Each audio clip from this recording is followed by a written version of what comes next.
नमस्कार दोस्तों। M study channel में आपका स्वागत है। देखिए, हिस्ट्री के क्वेश्चंस का ये दूसरा पार्ट है। ठीक है, तो चलिए शुरू करते हैं। प्रश्न है, निम्नलिखित में से किसके बीच सही मेल है। यानी कि कुछ यहाँ पे आंदोलन दिए गए और पार्टी वगैरह, तो उनके बीच कौन सा किसने किया है वो बताना है, सही किसका है। तो देखिए, इसमें जो सही आंसर है वो है भारतीय राष्ट्रीय सेना सुभाष चंद्र बोस द्वारा। ठीक है, इसकी इन्होंने स्थापना की थी।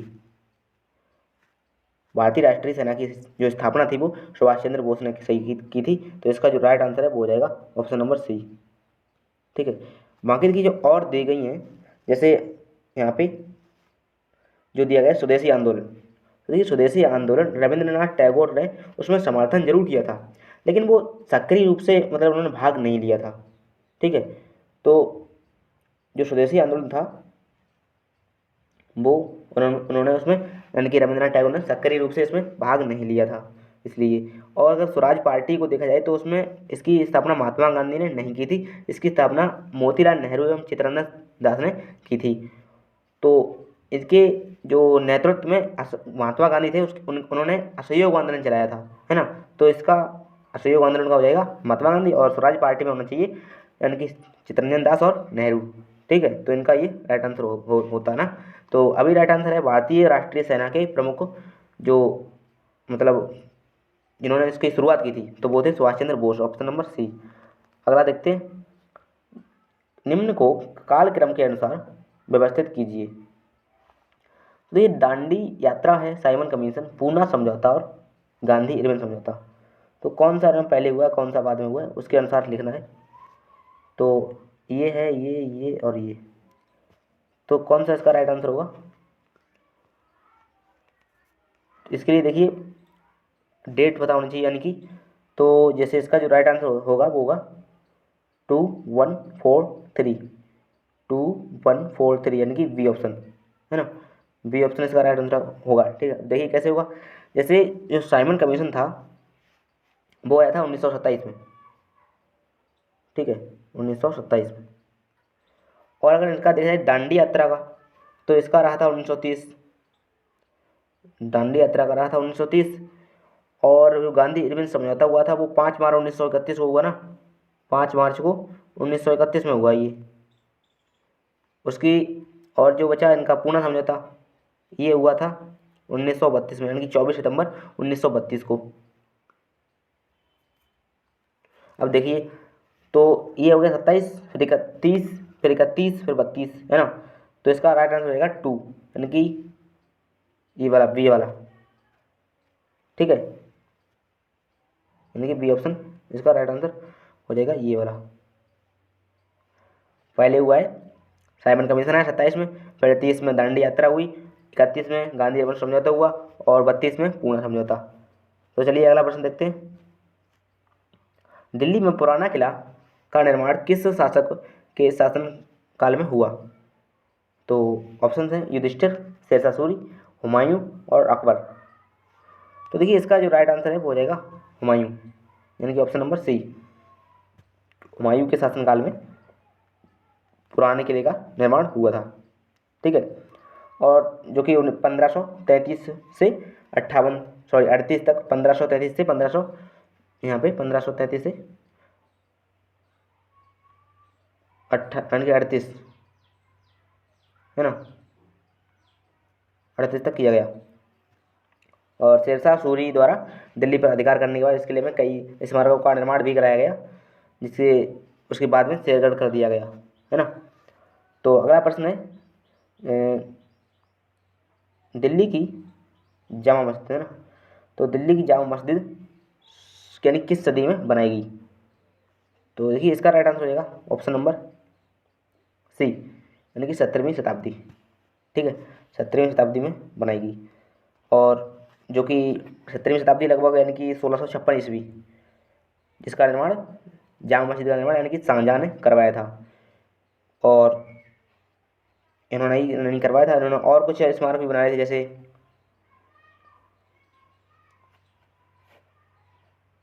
तो ये इनका हो गया, यानी कि ऑप्शन नंबर सी हो गया चौथे का, ठीक है। जामा मस्जिद का निर्माण यानी कि करवाया था शाहजहाँ ने, यानी 17वीं शताब्दी में, ठीक है। अगला प्रश्न लेते हैं, गांधी जी खादी को किसका प्रतीक मानते थे? गांधी जी खादी को किसका प्रतीक मानते थे? तो देखिए इसका राइट आंसर हो जाएगा यानी कि आर्थिक स्वतंत्रता, ऑप्शन नंबर बी, ठीक है। ऑप्शन नंबर बी हो जाएगा यानी कि आर्थिक स्वतंत्रता। तो वो इसको यानी कि मानते थे खादी का प्रतीक। अगला देखते हैं, निम्नलिखित का मिलान कीजिए।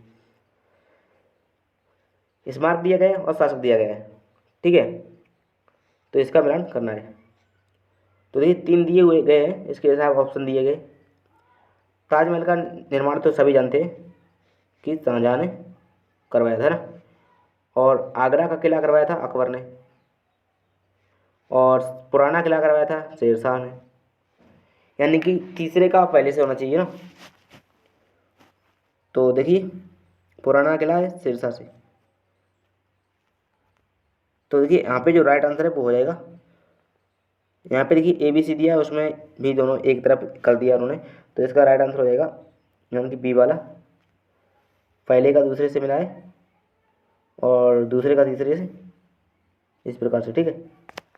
यहाँ पे देखिए मिलाया है यहाँ पे। तो जो इनका किला है ताजमहल दिया है शाहजहाँ ने, और आगरा का किला यानी कि अकबर ने, ठीक है। पुराना किला शेरशाह से। आप इसका स्क्रीनशॉट भी ले सकते हैं। तो चलिए अगला प्रश्न देखते हैं, नमक का सत्याग्रह कहाँ पर समाप्त हुआ? तो इसका राइट आंसर हो जाएगा दांडी, ठीक है, जो कि 24 दिन में गांधी जी ने पूरा किया था, 12 मार्च से लेकर 6 अप्रैल तक, ठीक है, 1930 में। चलिए अगला प्रश्न देखते हैं, ताजमहल के बारे में निम्न में से कौन सा तत्व सही नहीं है? तो देखिए यह एक भव्य मकबरा है, हाँ यह तो कथन सत्य है। इसका निर्माण शाहजहाँ ने किया था, यह भी सत्य है। यह आगरा फोर्ट के बाहर स्थित है, तो यह भी सही है। इस पर उन कारीगरों के नाम उत्कीर्ण हैं जिन्होंने इसका निर्माण किया था, तो ये सही नहीं है, उनका नाम इस पर उत्कीर्ण नहीं है, ठीक है। चलिए अगला प्रश्न लेते हैं, महात्मा गांधी ने सन 1930 में सिविल अवज्ञा, सॉरी सिविल नहीं होगा, हाँ सिविल, महात्मा गांधी ने सन 1930 में सिविल अवज्ञा आंदोलन कहाँ से आरंभ किया? तो सिविल मतलब सविनय, है ना। तो ये इन्होंने आरंभ किया था, वो किया था यानी कि दांडी, ऑप्शन नंबर डी, ठीक है, जो कि गुजरात के नवसारी जिले में स्थित है दांडी, ठीक है। दांडी गुजरात के नवसारी जिले में स्थित है। अगला प्रश्न देखते हैं, ताजमहल के वास्तुकार कौन थे? तो ये आपको यानी कि बताना है, यानी कि Ustad Ahmad Lahori, Norman Foster, Henry इनवर और उस्ताद गनी कुतुबुद्दीन। तो इनका देखिए राइट आंसर हो जाएगा उस्ताद अहमद लाहौरी, ठीक है, जो कि इन्होंने इसका वास्तु कला का निर्माण किया था, ठीक है। अगला प्रश्न देखते हैं, गांधी जी की अध्यक्षता में एकमात्र AICC अधिवेशन कहाँ आयोजित किया गया? यानी कि AICC, AICC यानी कि ऑल इंडिया कांग्रेस कमेटी, ठीक है। तो इसका अधिवेशन जो किया गया था वो किया गया था ऑप्शन नंबर यानी कि सी, यानी कि बेलगाम, ठीक है, 1924 में किया गया था बेलगाम में, ठीक है, गांधी जी द्वारा। अगला देखते हैं, ताजमहल किसके द्वारा बनाया गया था? तो इसका तो राइट आंसर पता ही होगा, यानी कि शाहजहाँ द्वारा, ठीक है। इसकी समुद्र तल से ऊंचाई 111 यानी कि 171 लगाओ गए, और 1600 ये 53 में बनकर तैयार हुआ था, ठीक है। उस्ताद लाहौरी ने आपको बताया वास्तुकारी इसमें की थी। अगला प्रश्न है, गांधी जी ने भारत में अपनी राजनैतिक गतिविधियों मतलब को कहाँ से प्रारंभ किया था? तो इसका देखिए राइट आंसर हो जाएगा ऑप्शन नंबर डी यानी कि चंपारण। ठीक है, चंपारण से इन्होंने प्रारंभ किया था राजनीतिक गतिविधियों को, जिसमें उन्होंने सबसे पहले यानी कि चंपारण आंदोलन यानी कि 1917 से आरंभ किया था। ठीक है, भारतीय राजनीति में तभी इन्होंने प्रवेशन किया, भारतीय राजनीति में चंपारण आंदोलन 1917, यहाँ पे 1917। ठीक है, चंपारण आंदोलन। चलिए अगला प्रश्न देखते हैं। मुगल भवनों में से किसमें यह अनन्य विशेषता पाई जाती है कि लंबाई और चौड़ाई बिल्कुल बराबर है? तो देखिए इसका राइट आंसर हो जाएगा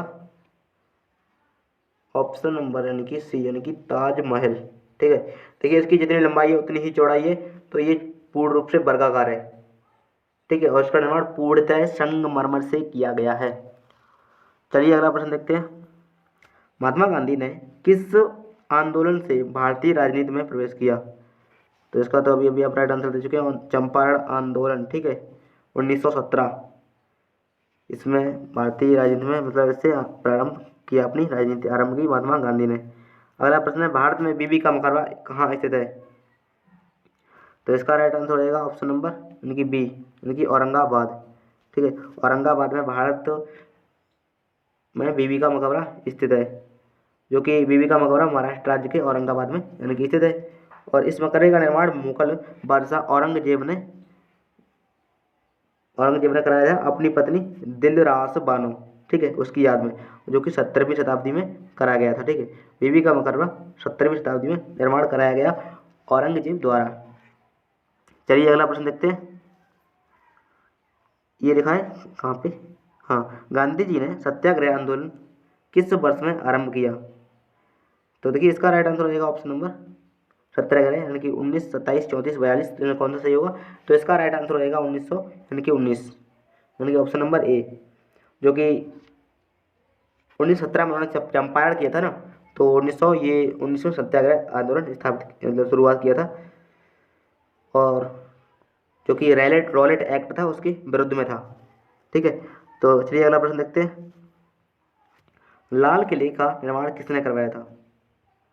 तो इसका भी राइट आंसर हो जाएगा शाहजहां यानी कि ऑप्शन नंबर सी। ठीक है, ऑप्शन नंबर सी यानी कि शाहजहां ने लाल किले का निर्माण करवाया था, और जो कि दिल्ली में वहाँ पे एक जो स्थापित किया था शाहजहां ने, तब उसमें जो शाहजहानाबाद था उसमें जैसे एक उन्होंने शहर स्थापित किया था शाहजहानाबाद, उस शहर में ये जो लाल किला था उसी शहर का एक हिस्सा रहा था। ठीक है, इस नगर की स्थापना की थी। मतलब हम कहना चाह रहे हैं कि शाहजहां ने शाहजहानाबाद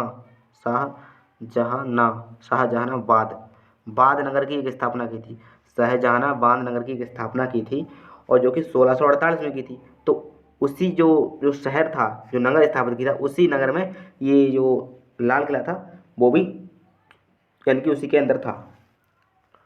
तो इसका मेन मोटिव ये रहा। अगला प्रश्न है, 1918 में महात्मा गांधी ने सूती कपड़ा कारखानों में मजदूरी के बीच सत्याग्रह आंदोलन चलाने कहाँ जा पहुँचे? तो इसका राइट आंसर होगा अहमदाबाद यानी कि ऑप्शन नंबर डी। ठीक है, 1918 में महात्मा गांधी आंदोलन चलाने कहाँ जा पहुँचे? तो अहमदाबाद जा पहुँचे, क्योंकि प्रथम वर्ष उन्होंने चंपारण में 1917 में आंदोलन किया था ना, तो दूसरा वर्ष उन्होंने 18 में किया, 1918 में किया। ठीक है, तो वहाँ पे ये पहुँचे थे। अगला देखते हैं। मुगल शासकों की दरबारी भाषा थी, यानी कि इनमें से कौन सी भाषा मुगल शासकों की दरबारी भाषा थी? तो देखिए इसका राइट आंसर हो जाएगा ऑप्शन नंबर यानी कि फारसी यानी कि सी ऑप्शन। ठीक है, तो उन्होंने अपनी दरबारी भाषा फारसी रखी थी, मुगलों ने, मतलब मुगल जो शासक थे उन्होंने। और जो अकबर था उसने संस्कृत, अरबी, तुर्की, ग्रीक भाषाओं को भी फारसी भाषा में अनुवाद कराया था। तो ये इसका प्रश्न वीडियो का अंतिम प्रश्न था। तो वीडियो पूरा देखने के लिए आपका बहुत बहुत धन्यवाद, और चैनल को सब्सक्राइब कर दें। मिलते हैं अगले वीडियो में, तब तक के लिए नमस्कार।